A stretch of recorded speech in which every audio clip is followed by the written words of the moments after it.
सर्वमङ्गलप्रदायिने नमः कामिन्ये नमः गौराङ्गे नमः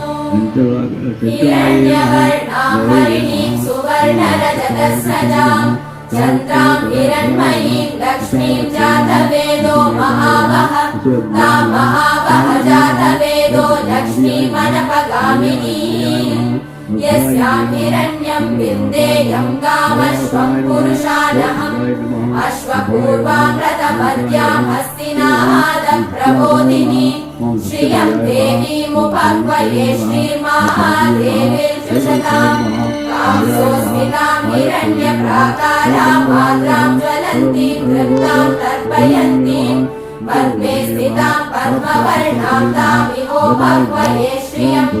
चन्द्रां प्रभासां यशसा ज्वलन्तीं श्रियं लोके देवजुष्टामुदारां तां पद्मिनीं शरणमहम्